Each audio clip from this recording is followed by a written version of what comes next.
Jadi pada fiskalnya, penarikan pajak yang hasil dari penarikan itu kan berarti pemerintah menarik uang yang dia cetak yang sudah diberikan ke masyarakat, dia tarik melalui pajak. Tapi dari pajak itu tidak dipakai lagi dalam rangka untuk kepentingan publik, tapi dipakai untuk kepentingan korporasi. Yang korporasi tadi dalam rangka membiayai politik. Itu coba berapa kali kelemahannya, berapa kali kesalahan.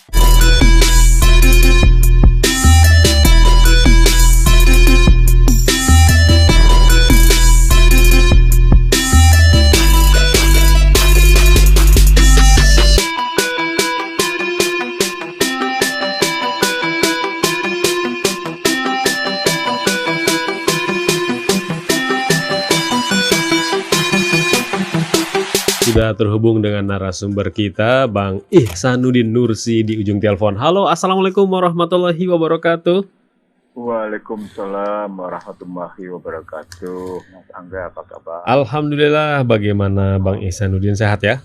Alhamdulillah, insya Allah. Amin. Ini kita sudah masuk di pekan-pekan terakhir bulan Ramadan. Buat Bang Ihsanuddin kerasa nggak Ramadannya? Pasti terasa karena terasa. Saya kan mengoptimalkan 10 hari terakhir.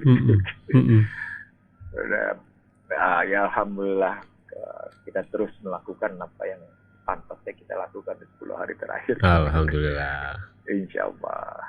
Ini kita ngegas lah istilahnya semua amal kebaikan sama ibadahnya. Betul.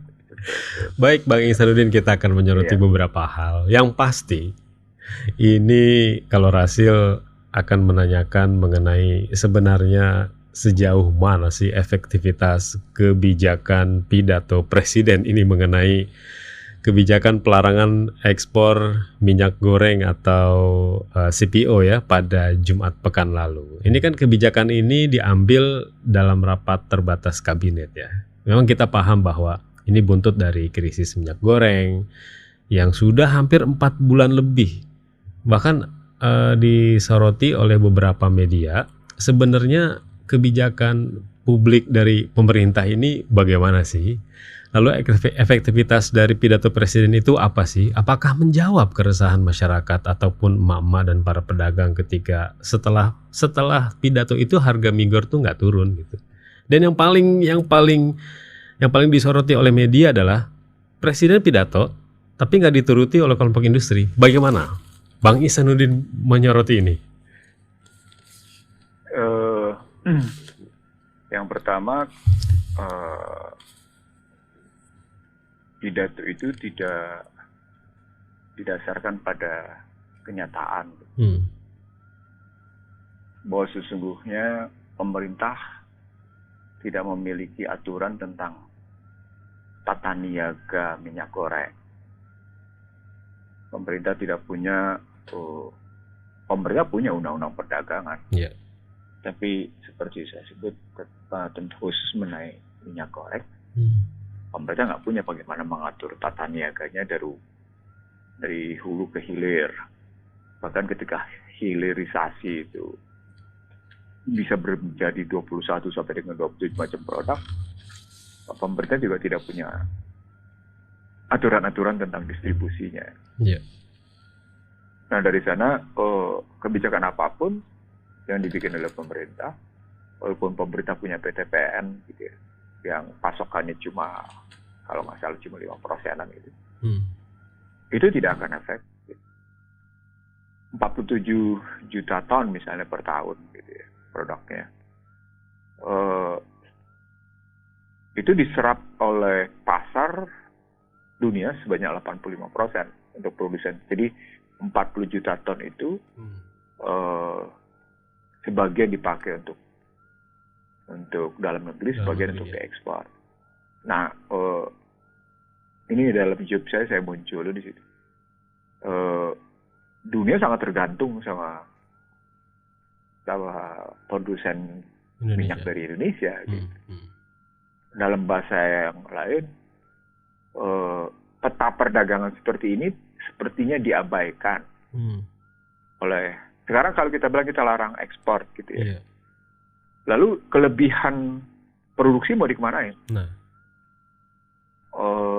sebutlah katakan sudah ada hilirisasi atas minyak goreng gitu, atas crude palm oil. Tidak semua pemilik kebun kelapa sawit itu bisa memiliki, dari pabrik kelapa sawitnya bisa memiliki kajian satu unit industri untuk hilirisasinya. Nggak semuanya punya. Yang gede-gede itu pun nggak semuanya punya gitu. Setahu saya yang punya hilirisasi bagus itu memang Wilmar, yang saya tahu bagus gitu. Bahkan Wilmar dari mulai bibit sampai dengan pupuk itu dia punya gitu. Jadi dari hulunya dia punya sampai segitu jauh. Dia bikin bibit, dia bikin pupuk gitu. Karena memang sebenarnya dia salah satu pemilik kebun yang besar. Nah, ketika harga itu tidak bisa turun, lalu jumlah nanti juga pasti akan tetap terjadi ekspor gitu ya. Dan kemungkinan besar Indonesia, sejumlah perusahaan di Indonesia akan digugat di internasional karena tidak memenuhi perjanjian untuk memasok. Itu yang digugat adalah pemerintah Indonesia gitu. Itu akan berlaku ketentuan-ketentuan WTO gitu. Nah, dari situ soal efektivitas kebijakan menjadi lain lagi. Anda menghentikan produk yang kemungkinan besar sejumlah perusahaan itu sudah punya kontrak jangka panjang untuk memenuhi itu gitu. Dan ternyata nggak bisa gitu. Nah, ini bagian dari kajian ekonomi, ini bagian dari namanya regulation risk, country risk namanya. Jadi resiko negara yang disebabkan oleh satu regulasi yang berubah-ubah. Itu punya dampak pada ketentuan investasi. Di tengah Indonesia selalu haus dengan investasi asing. Bahkan jadi nggak pernah dipikirin sepanjang itu gitu loh. Baru kemarin bahkan minggu lalu kita nyebut tentang pecah telur karena sudah dapat duit di Sovereign Wealth Fund itu udah cukup gitu ya untuk bangun jalan tol gitu. Jangan lupa itu karena menggadaikan asetnya BUMN. Bukan karena reputasi pemerintah Indonesia yang sedemikian rupa sehingga harga surat utang itu bisa diterima di pasar. Buktinya harga surat utang kita tahu lebih mahal dibanding dengan surat utang negara-negara tetangga. Itu menunjukkan country risk-nya tinggi gitu. Nah, itu juga nampak dari pendapat dari OECD, pendapat dari Moody's, pendapat dari Bank Dunia gitu ngelihatnya. Nah, balik lagi ketika satu kebijakan tidak efektif, maka dia bukan hanya sekedar tidak diterima oleh kelompok masyarakat, tapi sejumlah korporasi yang kemarin juga ikut memprotes atas ditangkapnya sejumlah pegawai ya dan satu komisaris di Wilmar, itu menunjukkan bahwa ketidakpuasan sudah melebar kemana-mana. Maka muncullah tingkat kepuasan menurun masyarakat terhadap pemerintahan Joko Widodo gitu kalau ngelihat relasinya gitu. Nah, satu kebijakan publik yang tidak efektif menunjukkan kesalahan pendataan, kesalahan kebijakan, dan kegagalan merumuskan masalah sehingga apa yang mau diselesaikan oleh kebijakan publik itu tidak tercapai. Makanya kemudian harga minyak tetap tidak turun walaupun sudah terjadi larangan ekspor gitu. Gitu ngelihat mekanisme kebijakannya. Artinya sampai seberapa jauh identifikasi masalahnya itu tepat gitu. Bagaimana perumusan masalahnya secara benar. Itu kan artinya terstruktur betul masalahnya harus dibuat sehingga karena latar belakang identifikasinya demikian ketat dan tajam dan bisa dipertanggungjawabkan secara akademik gitu. Lalu berlanjut ke perumusan, lalu berumus ke bagaimana ke pengagendaan. Nah, kalau pengidentifikasian sejak awal sudah tidak berbasis data yang benar, lalu perumusannya juga jadi bias, ya kebijakannya pelaksanaan juga jadi bias, ya, maka jadi tidak efektif gitu. Ya sebenarnya bukan hanya terjadi minyak goreng, yang menyedihkan juga di daging, Angga. Harga daging itu naiknya sampai puluhan ribu. Kalau orang belakang rumah saya bilang sampai 40.000 tuh naiknya. Lagi-lagi kan kegagalan pemerintah dalam soal pengendalian stabilitas harga gitu. Artinya kalau ketika stabilitas uang sudah tidak mampu dikendalikan dengan baik, bagaimana tugas BI dan pemerintah tidak mampu mengendalikan stabilitas harga, maka buat apa sebuah kebijakan kalau ternyata dia melahirkan suatu stabilitas harga pada barang dan stabilitas nilai pada nilai uang gitu. Betul. Ya ada masalah kan berarti di dua tempat. Masalahnya seperti yang saya bilang sebelumnya, masalah di moneter dan di fiskal. Nah, kalau moneter dan fiskal bermasalah, harusnya diurut dari mulai sumber daya, produksi, dan distribusi. Nah, untuk semua hajat hidup orang banyak, pemerintah kan nggak menguasai sumber dayanya. Pemerintah juga tidak menguasai produksinya, lalu kemudian mau main-main di distribusi lewat kebijakan harga. Kan terbukti berkali-kali bahwa kebijakan harga yang dikuasai oleh pemerintah tidak mampu mengendalikan stabilitas. Kami masih tetap mengendalikan kok, kata satu dirjen gitu ya dalam soal listrik gitu ya. Kami masih tetap mengendalikan harga. Bagaimana Anda mengendalikan harga? Faktanya Anda nggak bisa mengendalikan kenaikan harga listrik kok. Iya. Nah, itu salah satu contoh kalau pemerintah berargumentasi. Kami masih tetap mengendalikan harga. Seperti Dirjen Daglu yang jadi tersangka itu kan dia bilang kami masih tetap mengendalikan. Karena kata kuncinya adalah soal pengendalian harga. Enggak. Harga itu tidak bisa terkendali sepanjang Anda tidak menguasai distribusi, produksi, dan sumber daya. Itu rumusnya sesungguhnya. Apalagi pemerintahnya dianggap tidak punya tidak punya daya tawar terhadap satu pemerintah, terhadap satu korporasi atau beberapa korporasi atau asosiasi satu korporasi. Ya sudah. Langsung menunjukkan satu negara gagal gitu. Satu kebijakan publik yang gagal. Nah, Bang Ihsanuddin apakah bisa maksudnya bukan menelusuri ya, penyusunan kebijakan publiknya pemerintah ini dilihat dari latar belakang sosok-sosoknya tergambar nggak sih? Tergambar. Siapa sih gitu?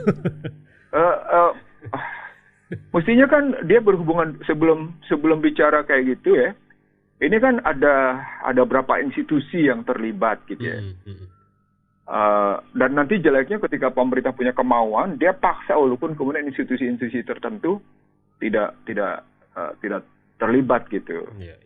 Misalnya sekarang sedang disusun satu proses perundang-undangan, proses pembuatan perundang-undangan itu di DPR yang sudah tingkat 1 sudah ketok palu dan tinggal tunggu paripurna, tapi dalam rangka tidak melibatkan Kemenkumham dalam pembuatan perundang-undangnya. Tujuannya kan cuma sekedar untuk meloloskan satu perundang-undangan yang sudah diputuskan oleh MK. Artinya Kemenkumham tidak lagi menjadi kata kunci untuk bicara perundang-undangan gitu. Itu hanya karena hendak meloloskan satu undang-undang gitu.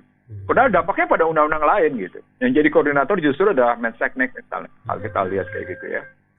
Nah, begitu juga pada kebijakan publik. Satu kebijakan publik dia harus melibatkan berbagai instansi.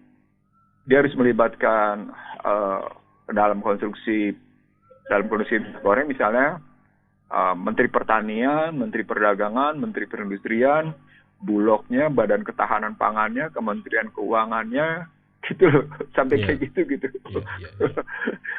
Dan itu kerja tidak sederhana, tapi mesti betul-betul berdasarkan data yang akurat. Termasuk katakan melibatkan KPPU karena bagaimana KPPU melihat soal persaingan usahanya gitu. Sampai kayak gitu kedalamannya. Berarti betul-betul ya pemerintah ini tergopoh-gopoh, tidak tegas dan tidak strategis dalam menguasai persoalan nih. Kalimat tidak tergopoh-gopoh, tidak strategisnya dicoret. Dia tegas tapi tidak efektif tegasnya gitu. Karena memang tidak bermaksud menyelesaikan masalah. Gitu. Jadi bukan soal dia tegas tapi tidak efektif.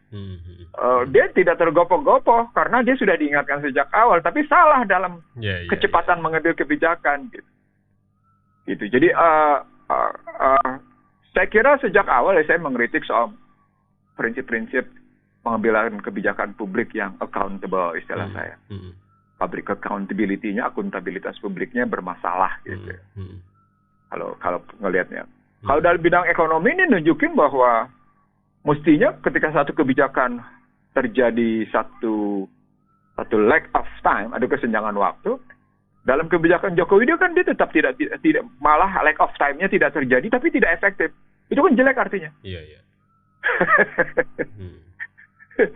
Satu kebijakan itu butuh waktu untuk memberikan reaksi gitu ya. Di era Joko Widodo, lack of time dari satu kebijakan itu tidak. Nyaris minim gitu, tipis gitu. Jenjang waktunya tidak butuh lagi 3 bulan, jenjang waktunya tidak butuh lagi 2 bulan. Ini cuma umur minggu tapi langsung tidak efektif. Itu kan dahsyat itu. Dasar kegagalan kebijakannya maksud saya. Iya, iya. Gitu loh ngelihatnya. Bahkan yang ini disinyalir katanya ya 28 April mungkin bisa jadi dicabut lagi. Kalau kita ngambil soal itu kan soal dicabut lagi tidak dicabut lagi, itu kan sama seperti kasus pemberian pajak pada UMKM yang sudah ditetapkan lalu dicabut. Begitu juga di kebijakan lain sudah ditetapkan dicabut. Iya. Lalu tapi sekali beraninya luar biasa, misalnya undang-undang Cipta Kerja gitu. Itu beda lagi. Itu atau undang-undang revisi undang-undang KPK gitu misalnya. Iya. Atau revisi undang-undang minerba gitu kan. Iya. Itu kan berani betul gitu. Sama seperti berani betul ketika bicara soal ekspor ini gitu. Itu yang saya bilang tidak ada format jadi istilah saya tidak dipenuhinya prinsip 5P. Dalam pengambilan kebijakan begitu. Prosedur legalnya dipenuhi apa enggak? 5P ya. P pertama prosedur legalnya dipenuhi apa enggak? Itu harus dilihat di situ gitu ya. Yang kedua dipenuhi enggak proporsionalitasnya? Keduanya. Jadi proporsional itu mendekati dengan azas fairness. Azas keadilan itu harus dipenuhi di situ. Jadi azas legalitas legalitasnya dipenuhi, azas sosiologis politisnya dipenuhi karena menyangkut nanti soal prudentiality, tingkat kehati-hatian. P ketiganya prudentiality. Tapi prudentiality itu dilakukan karena profesionalitas. Dan ujung yang profesionalitas seperti yang keempat, yang kelima soal public domain. Dijunjungnya secara baik dan setinggi-tingginya gitu, secara benar kepentingan publik. Hak publik gitu. Hak publiknya bukan hak publik segelintir orang, hak publik yang paling banyak. Gitu, itu 5P tadi. Masa sih yang begini mesti diajarin gitu loh.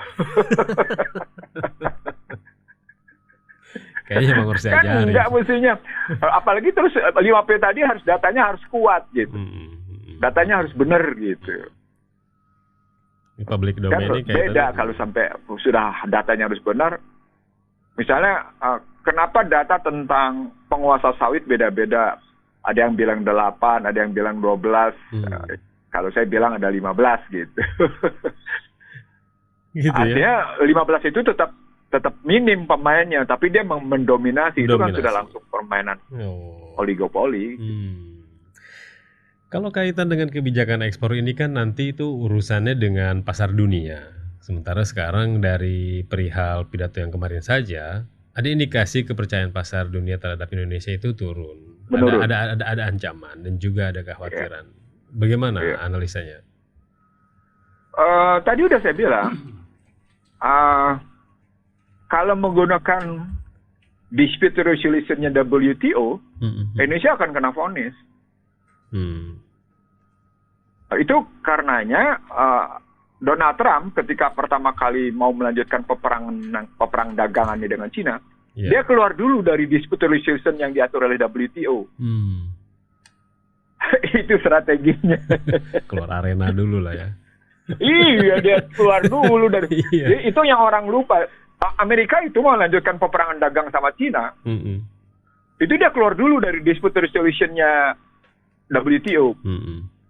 Itu tindakan pertama Donald Trump ketika mau menyatakan, oke, saya lanjutkan perang dagang sama Anda.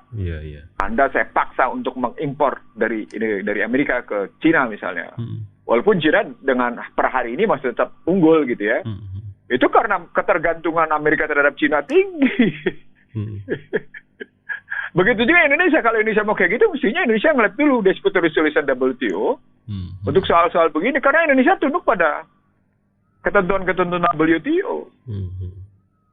Mestinya Indonesia juga belajar dari misalnya bagaimana Rusia dan Cina dalam resolution WTO ini dan mekanisme mereka keluar dari penggunaan cheat code dan penggunaan dolar. Wah, itu dahsyat kalau kayak gitu ngeliat. itu yang saya bilang dalam konstruksi perdagangan internasional, Indonesia kan banyak ahlinya, tapi ahlinya memang kebetulan banyak tunduk sama WTO gitu ya. Sehingga perdagangannya menjadi perdagangan tetap menguntungkan Barat gitu. Itu makanya Cina berani melakukan perlawanan dengan caranya sendiri gitu. Nah, kalau kita pahami WTO bahwa bagian dari unholy alliance, bagian dari aliansi busuk gitu ya, maka mestinya si aliansi busuknya kita selesaiin dulu gitu. Kalau kita mau melakukan sesuatu.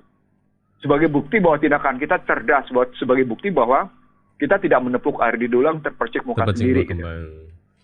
Nah, ini kan yang terjadi adalah kita keluarin kebijakan larangan ekspor, tapi kita tidak menunjuk bagaimana pembicaraan di WTO. Itu kan menepuk air di dulang terpercik muka sendirinya 2 kali.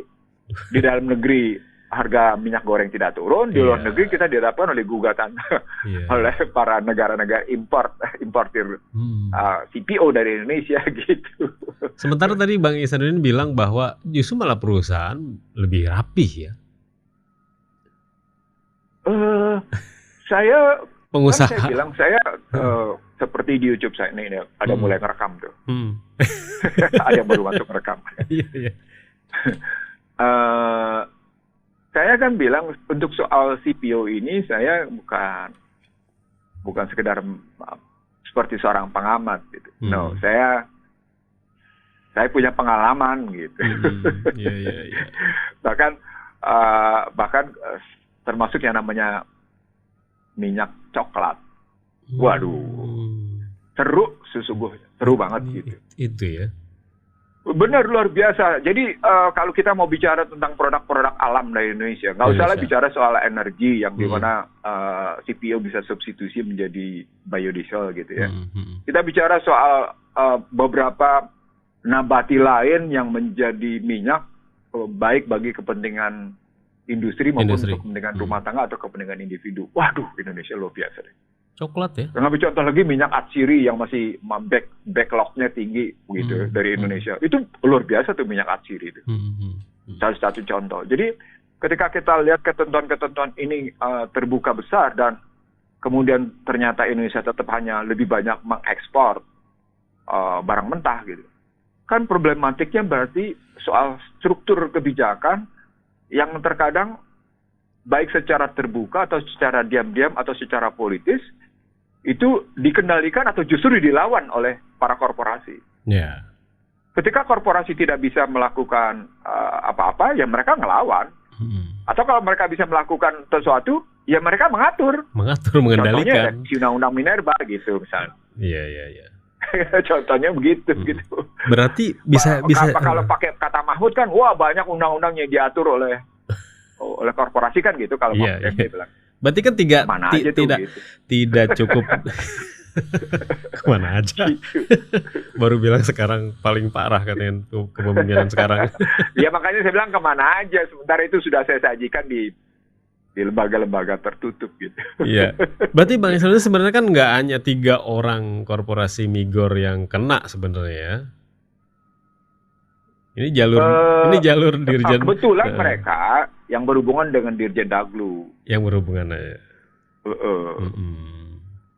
Sama seperti kemarin larangan ekspor batu bara kan cuma sebentar dilarang terus ekspor lagi kan. Iya.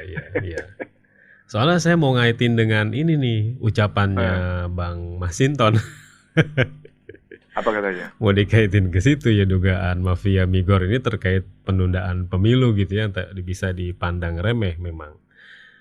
Jadi para pengusaha ini saya ingat salah satu analisanya Indonesian Corruption Watch ketika setiap pemilu bagaimana donokrasi dan juga bohirkrasi ini bergerak gitu ya. Bukan hanya di Indonesia sebenarnya masalah ini. Donokrasi itu di Amerika pun jalan walaupun dengan terang-terangan ataupun dengan diam-diam. Bagaimana pengusaha itu berusaha untuk mengatur kebijakan dan juga kekuasaan.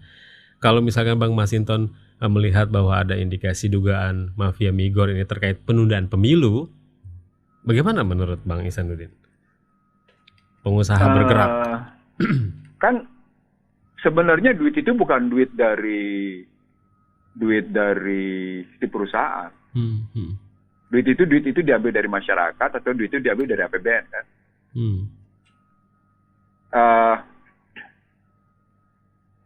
Ini kelemahannya di model pemahaman moneter dan fiskal balik-balik lagi. Kalau saya ya. Kelemahan di model fiskal itu di moneter itu soal bagaimana negara berwenang mencetak uang, lalu negara sendiri mengamputasi kewenangannya gitu. Atas kewenangannya mencetak uang, sehingga tergantung pada penarikan uang yang sudah dia cetak pada masyarakat. Ya ini pajak. Dan ketika uang itu berhasil ditarik, tidak dalam rangka dikembalikan dengan baik, tapi dipakai dalam rangka kepentingan korporasi. Kan kacau kan? Iya. Saya ulang ya mekanismenya ini. Saya ulang. Biar saya ulang Angga, karena saya selama 20 hari Ramadan saya banyak ketemu pendengar Rasil Angga. Di berbagai masjid Angga. Silaturahim ya.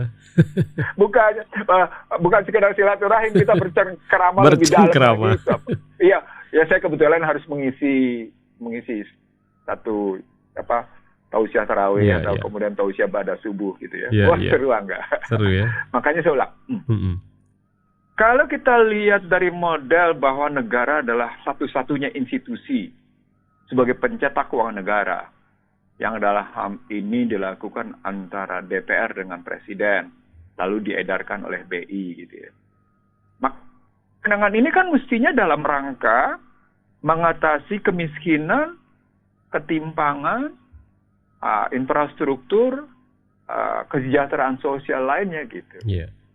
Tapi kan dalam praktek ini hanya dipenuhi sampai dengan Undang-Undang 22 tahun 22 yang tingkat suku bunganya 0 gitu ya. Dan kemudian malah juga dikorup gitu. Bansos itu contohnya. Nah, kalau kita pindah ke sebelah, yang terjadi pada fiskalnya penarikan pajak. Yang hasil dari penarikan itu kan berarti pemerintah menarik uang yang dia cetak yang sudah diberikan ke masyarakat, dia tarik melalui pajak, tapi dari pajak itu tidak dipakai lagi dalam rangka untuk kepentingan publik, tapi dipakai untuk kepentingan korporasi. Yang korporasi tadi dalam rangka membiayai politik. Itu coba berapa kali kelemahannya, berapa kali kesalahan. Kebayang nggak gitu? Nah, jika menggunakan tesis Masinton ini nggak sendiri, ada beberapa yang kayak gini di PDIP nih. Gitu ya. Mereka ada beberapa yang tidak dikendalikan itu memang suaranya kayak Masinton. Gitu. Dan sayangnya apa yang dia omongin Masinton nggak bisa dikerjain di DPR gitu. Nah itu. Ngerti maksud saya ya? Ya. Kalau Masinton memang punya kajian kayak gitu kan mestinya Masinton melakukan kajian atas biaya pengelolaan dana kebun sawit kan? Betul. Iya kan? Iya. Badan pengelolaan dana kebun sawit itu yang untuk biodiesel itu kan mestinya dia lakukan kajian, dia lakukan investigasi. Larinya kemana? Lalu ditanyalah yang namanya Pusat Transaksi Analisis Keuangan gitu, PPAK kan? PPAK gitu kan? DPR nganggapnya ditanya ke situ gitu. Ini kan kita kan dalam dunia sekarang hukumnya hukum formel yang bekerja. Nah, kalau kita sekedar bermain isu politik agak repot. Nah, asumsi-asumsi yang dibangun oleh Masinton misalnya, mestinya muncul di DPR dan menjadi sebuah kebijakan politik di DPR, sehingga memang uang yang ditarik dari masyarakat itu kan uang yang ditarik dari masyarakat. Yang sumbernya karena kewenangan pemerintah mencetak uang. Itu harus dibongkar di DPR karena hak budgetnya ada di DPR. Hak mendistribusikannya ada di DPR. Hak untuk menegakkan pengawasan atas kebijakan ada di DPR. Ngapain Masinton ngomong di luar? Gitu. Jadi bisa jadi akhirnya kita malah mencurigai gitu, mencurigai Masinton pribadinya atau Masinton sebagai PDIP-nya gitu. Ini gerakan politik apa sesungguhnya dilakukan oleh Masinton? Bukan cuma sekedar kebenaran atas apa yang disampaikan atau kesalahan atas yang disampaikan Masinton. Tapi motif politiknya apa sesungguhnya? Ada apa? Kan ketika kita mendengar satu pesan politik dari politisi, maka kita harus mengejar motif politiknya kan? Iya betul. Harus kita kejar motif politik dalam bahasa komunikasi namanya kita harus kejar apa yang disebut dengan tacit message-nya gitu. Kalau pakai bahasa Al-Quran kita harus tahu nilai-nilai yang terkandung di dalamnya gitu lewat kalimat-kalimat mutasabihat gitu. Iya. Gitu. Jadi saya tidak berani mengiyakan Angga, tapi juga tidak berani menolak. Saya bilang saya tidak berani mengiyakan, tidak berani menolak, karena saya tipikal pemain data, bukan pemain asumsi. Kalau kita iyakan, kita pasti ngelihat bahwa hampir setiap peristiwa pemilu ada skandal keuangan. Iya, iya. Pada Habibie ada skandal Bank Bali, gitu kan? Iya. Iya dong. Pada SBY ada skandal Bank Senturi. Gitu. Lalu kemarin ada skandal Jiwasraya dan Asabri gitu kan. Wah, itu. Lalu berlanjut sekarang ada skandal minyak goreng gitu. Kan selalu ada gitu. Iya, iya. Mestinya ada juga skandal lain yang dilihat di konstruksi sekarang yang jumlahnya juga triliunan. Betul. Bukan hanya pada kasus minyak goreng. Bukan hanya kasus pada crude palm oil, ada juga yang lain. Kalau di Masinton baru ngomongnya sekarang, saya sudah ngeliat sejak Oktober 2021. Iya, iya. Terus terang saya bilang, saya sudah melihatnya sejak Oktober 2021. Iya. Tapi saya tidak berani karena yang saya dapat cuma informasi. Saya tidak mendapatkan data tertulisnya uang itu mengalir kemana. Karena soal ini soal PPATK kan. Pertanyaan berikutnya, adakah audit dari pihak-pihak yang muncul ini bisa kita percaya? Di sini asik pertarungannya. Sampai seberapa jauh BPK mempertaruhkan kredibilitasnya? BPK-nya juga terkadang suka bermasalah gitu. Saya pernah jadi pembicara juga di BPK dan saya sebut gitu, kayak gitu. Apalagi sekarang yang baru dilantik. Bisa dipercaya nggak? Sekarang yang baru dilantik BPK-nya dari mantan partai ini. Makanya. Kan artinya betul-betul diterapkan bahwa partai satu-satunya pemegang saham pemerintah negara kan, pada negara kan, pada pemerintahan. Sehingga semua institusi negara dimasukkan orang partai. Artinya selalu di tengahnya namanya partai ketika masuk ke institusi negara, ke institusi pemerintahan, itu tidak pernah mampu melepaskan baju partai mereka, kalau pakai istilah Agus Salim ya. Ketika Anda ada di partai, Anda boleh bicara tentang partai. Begitu masuk institusi negara, baju partai lepas. Iya. Itu Agus Salim. Gitu ya. Nah, kalau kita ngambilnya begitu, sementara situasi sekarang partai adalah satu-satunya pemegang saham dalam pemerintahan, dan saat menjadi pelaku, menjadi eksekutif gitu ya, dia tidak melepas posisinya sebagai pemegang saham. Ya sudah, kepentingan pemegang saham yang dioptimalkan, bukan kepentingan rakyat banyak. Nah itu. Teori dasarnya begitu. Akhirnya gitu, berkali-kali rakyat melihat bagaimana pemerintah ini gagal meyakinkan gitu ya, pelaku industri tidak berpihak kepada rakyat. Dan pemerintah ini selalu berpihak kepada korporasi. Begitu lagi. Iya. Itu sudah bermula dari sumber daya. Yang salah satu buktinya adalah kenapa kenapa pemerintahan memberikan bukan sekedar puluhan ribu hektar, tapi ratusan ribu hektar kepada pengusaha sawit misalnya. Tadi Bang Isra kan menyebutkan sementara rakyat tidak diberikan jumlah yang cukup, walaupun sudah ada yang namanya land reform gitu ya. Ada soal bagaimana membagi-bagi tanah itu gitu. Iya. Tapi kan realitasnya tetap saja terjadi ketimpangan yang disebut oleh Anwar Abbas sebagai tingkat ketimpangan tinggi dalam soal kepemilikan tanah. Nah itu. Itu kan sumber daya. Iya. Yang dalam tesis kapitalis gitu ya. Eksistensi korporasi itu sangat ditentukan oleh penguasaan atas tanah. Itu eksistensi kapitalis. Jadi eksistensi kapitalis itu bilang begini. Human access depend on the property. The property depend on the land, on sea, on the air gitu ya. Eksistensi manusia itu tergantung pada propertinya, dan propertinya tergantung pada tanah, air, dan pada yang namanya udara, dirgantara, gitu ya, dan pada laut, pada air. Bisa laut, bisa pantai, bisa danau, bisa sungai gitu.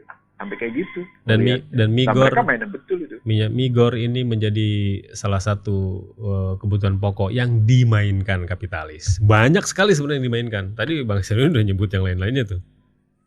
Iya, jadi kenapa Migor itu efektif? Karena sejak zaman Rini Sumarno, bahkan dari sebelumnya ya,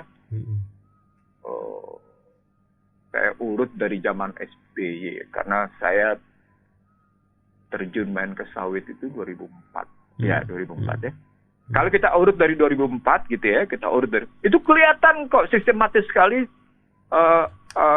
melemahnya peranan BUMN di bidang perkebunan, PTP itu dalam rangka memasok sawit. Betul. Iya. Itu kelihatan malah, apalagi di gula. Iya. Waduh, itu sistematis sekali itu. Sangat sistematis di gula, di sawit. Itu kelihatan teramputasinya peranan PTP. Kan artinya salah kan si BUMN. Kita lihat dalam 10 tahun terakhir ini bagaimana PTPN itu betul-betul mengalami kejatuhan. Iya, sekali lagi kan jangan dibilang ada transformasi BUMN menjadi manajemen makin modern dengan menggunakan holding, subholding yang ternyata malah mengamputasi dan malah bertujuan untuk menjualnya kan. Pada PLN misalnya, wah sama. Begitu juga pada Pertamina, begitu juga pada perbankan, begitu juga pada pegadaian, begitu juga pada perusahaan yang lain. Iya. Jadi ada satu strategi yang roadmap-nya, peta jalannya, blueprint-nya, cetak birunya, itu tidak dalam rangka menjawab pasal 33 sesungguhnya. Saya pernah menyampaikan dalam 2 sisi untuk pembentukan holding misalnya. Dan ini saya sampaikan bukan hanya ke Komisi 6 ketika saya di Komisi 6, tapi saya sampaikan juga ke Menek BUMN dalam satu perdebatan tertutup. Lalu saya sampaikan di Mahkamah Konstitusi. Subholding itu penting, tapi dalam rangka gitu ya, untuk yang namanya commercial good demi ikut melakukan persaingan dengan swasta.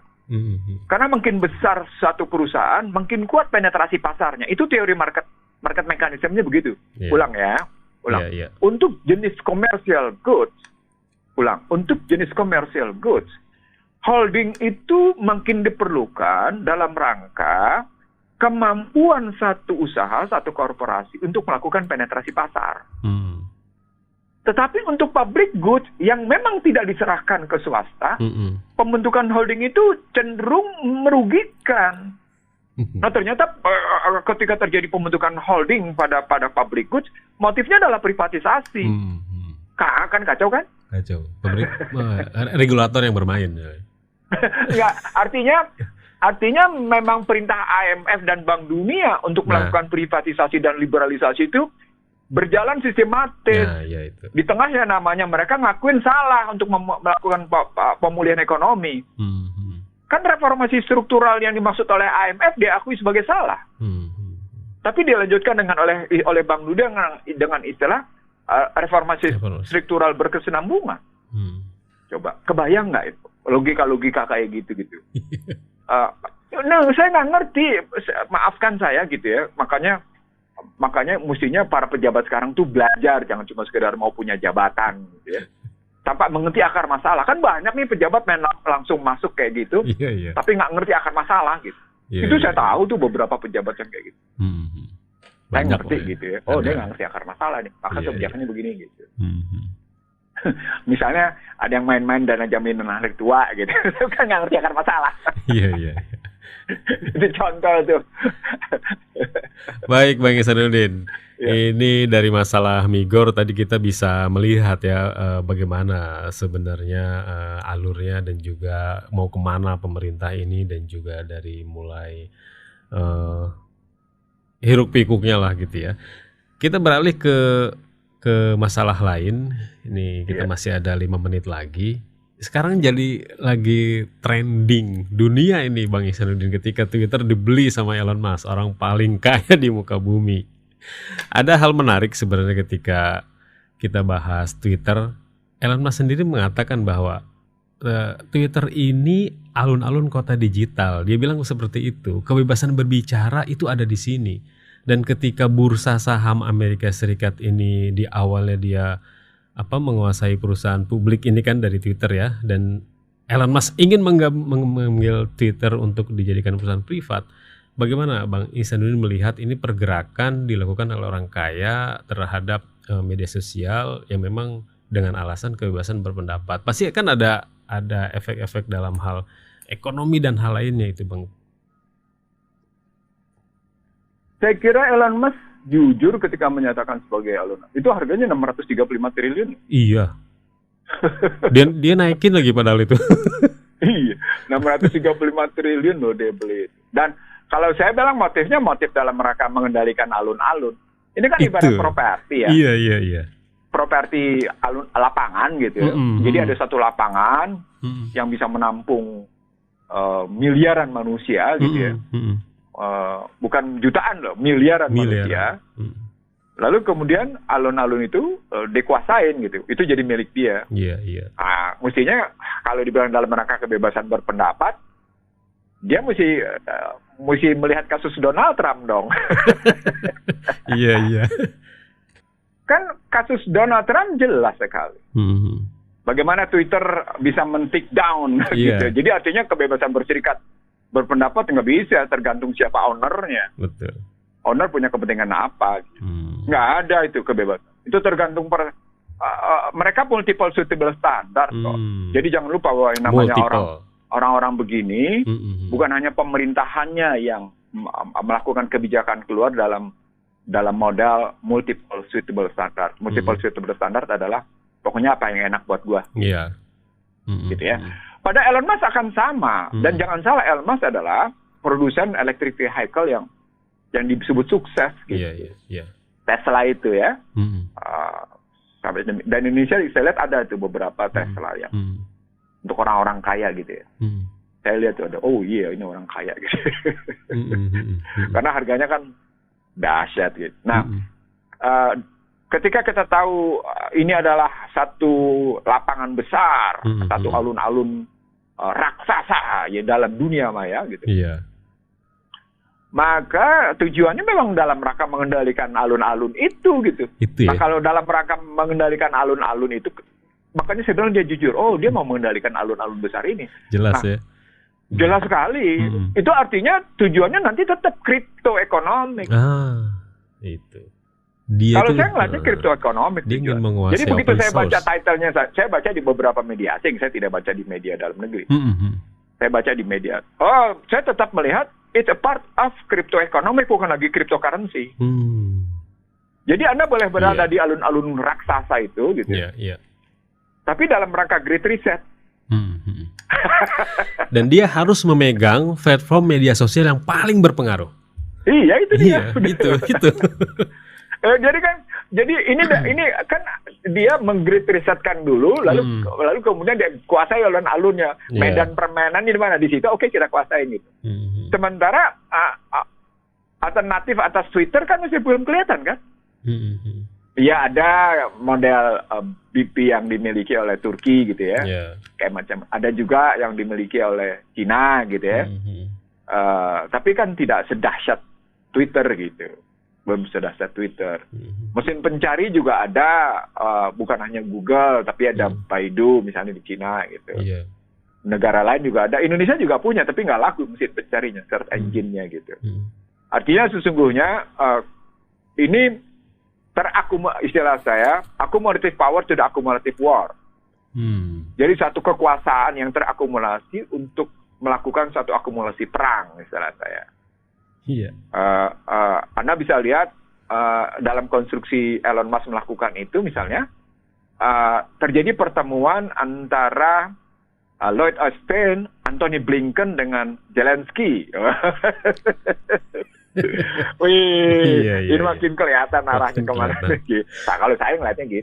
Bang Ihsanuddin. Oh, ini makin kelihatan arahnya. Mohon maaf ini sayang banget nih. Perangnya makin kelihatan. Yang saya sebut sebagai bagian dari cyber war, yang saya sebut sebagai bagian dari perang crypto economic, cryptocurrency. Baik. Makin kelihatan sekali. Buat saya mungkin terpapar jelas asumsi-asumsi yang saya bangun atau analisis-analisis yang saya bangun sejak COVID-19 menyebar gitu. Bang Ihsanuddin, sayang sekali ini waktu kita sudah habis ya. Iya, enggak nih. Jadi singkat, keharusan sosial kita sebagai muslim nih apa? Singkat saja. Oke. Ini yang minggu lalu saya menyampaikan konsep Great Reset merujuk pada Al-Imran 190-191. Alladzina yadhkuruna Allaha qiyaman wa qu'udan wa 'ala junubihim wa yatafakkaruna fi khalqis samawati wal ardh. Jadi al-niyat kuruna, wa yatafakkaruna. Jadi ada dua ya. Itu great reset. Supaya kita mengisi memori kita dengan Al-Quran, supaya kita mengisi prosesor berpikir kita dengan metodologi Al-Quran dan hadis gitu. Dan sementara metodologi berpikir yang diajukan oleh Al-Quran dan hadis itu satu metodologi yang ruah ma'i bainahum asidau ala kufar. Itu metodologinya begitu gitu. Tapi dia merupakan satu metodologi berpikir yang terbaik gitu. Kuntum mahore umat ukhrijat nas ta'muruna bil ma'ruf wa tanhauna 'anil munkar wa tu'minuna billah. Jadi dia metodologi berpikir yang sangat baik, dia metodologi yang sangat tajam, dia metodologi pikir yang sangat fokus. Nah di 10 hari terakhir ini sesungguhnya kita diminta untuk melakukan great reset atas kehidupan kita yang sudah tercemar, terkontaminasi oleh virus-virus yang gak karu-karuan ini. Kita tercemar oleh HP, kita tercemar oleh cara berpikirnya COVID-19 dan vaksin gitu ya. Kita tercemar oleh berpikir perekonomian yang dibangun atas dasar riba gitu. Kita dibangun oleh satu sistem sosial yang didasarkan atas kepentingan materialisme dan individualisme. Itu kita mesti singkirin habis itu. Mesti kita bersihkan itu dari dada kita. Mesti kita singkirkan itu dari pikiran kita. Sehingga kita betul-betul kembali menegakkan aman billah. Tuminuna billah. Yaumil akhir. Gitu. Sehingga kita tidak dikendalikan oleh yang namanya satu petunjuk materialisme, ya ini HP. Tapi kita dikendalikan oleh petunjuk yang sesungguhnya memang wasifah wa rahmah. Wa nunazilu al-Qur'anu ma wasifah wa rahmah. Itu kita mestinya itu gitu. Ini di 10 hari terakhir. Menurut saya tinggal seminggu ya. Tinggal seminggu ini kita masih punya kesempatan ini melakukan. Masih punya kesempatan. Baik. Masih punya kesempatan untuk segera serta-merta melakukan great reset atas kolbu dan pikiran kita. Betul. Mari kita lakukan great reset itu karena Allah tetap memberikan peluang yang luar biasa. Waktu-waktu ke depan adalah waktu-waktu yang sangat mahal dan berharga. Di tengah yang namanya percaturan dunia itu makin keras dan makin tidak jelas. Tapi sekaligus makin beringas dan buas. Nah, itu yang perlu kita tahu gitu. Betul. Nah, ini saya ngomong serius nih berdasarkan data-data yang saya punya, berdasarkan dokumen-dokumen yang mereka sebarkan sendiri gitu ya. Jadi saya ngomong sangat serius gitu. Ini kehidupan yang emang kehidupan ke depan ini pertarungan yang sangat tidak jelas gitu. Betul. Tapi keras, bengis dan buas. Nah itu. Ini mesti kata. Nah, cara jalan keluarnya ada cara lain. Al-Quran lah yang memberikan petunjuk. Sunnah Rasul lah yang kemudian memberi gambaran tindakannya harus begini gitu. Baik. Nah ini dalam 10 hari terakhir ini, seminggu terakhir ini kita diajarkan untuk kembali memasukkan memori ke dalam dada kita, ke dalam kolbu kita. Metode-metode berpikir, metode-metode bersikap, metode-metode berkata-kata menurut Al-Quran. Baik. Sekaligus prosesor berpikir kita, otak kita, juga kemudian cara berpikir. Betul. Demikian Angga. Baik, Bang Isanuddin. Terima kasih banyak. Salah menjadi tanggung jawab saya Angga, sambil memohon maghfirah dan ampunannya. Sama-sama. Dan kalau benar justru karena kehendak Allah. Wabillahi taufiq wal hidayah. Assalamualaikum warahmatullahi wabarakatuh.